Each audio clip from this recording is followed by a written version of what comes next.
સુરત શહેરના સહારા દરવાજા ફ્રૂટ માર્કેટમાં ભીષણ આગ, 5 ફાયર ફાઇટર દોડી આવ્યા।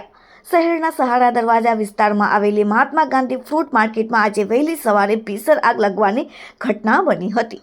સુરતના એપીએમસી માર્કેટ નજીક બનેલી આ ઘટનામાં આગ એટલી વિકરાળ હતી કે દૂર દૂર સુધી કાળા ધુમાડાના ગોટે ગોટા દેખાયા હતા। મળતી માહિતી મુજબ પ્લાસ્ટિકના બેરેકમાં આગ લાગતા જ આગ ઝડપથી ફેલાઈ ગઈ હતી। પ્લાસ્ટિકની સામગ્રી હોવાને કારણે આગ ભીષણ સ્વરૂપ ધારણ કર્યું હતું। ઘટનાની જાણ થતાં જ ફાયર વિભાગની 5 ગાડીઓ તાત્કાલિક ઘટના સ્થળે પહોંચી ગઈ હતી અને લાંબી જહેમત બાદ આગ ઉપર કાબુ મેળવવામાં આવ્યો હતો।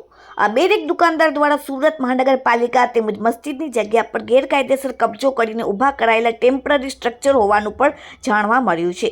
એ જ ગેરકાયદેસર માળખામાં આગ લાગી હોવાનું પ્રાથમિક રીતે સામે આવ્યું છે। સૌની રાહતની વાત તો એ છે કે આ ઘટનામાં કોઈ પણ પ્રકારની જાનહાનિ કે ઇજાગ્રસ્ત થયાની માહિતી નથી। વહેલી સવારના સમયે સામાન્ય રીતે માર્કેટમાં લોકોની અવરજવર વધુ હોય છે, ત્યારે મોટી દુર્ઘટના ટળી હોવાને કારણે લોકોમાં રાહતનો શ્વાસ લેવાયો છે। ફાયર વિભાગ દ્વારા આગ લાગવાના કારણોની તપાસ હાથ ધરવામાં આવી રહી છે।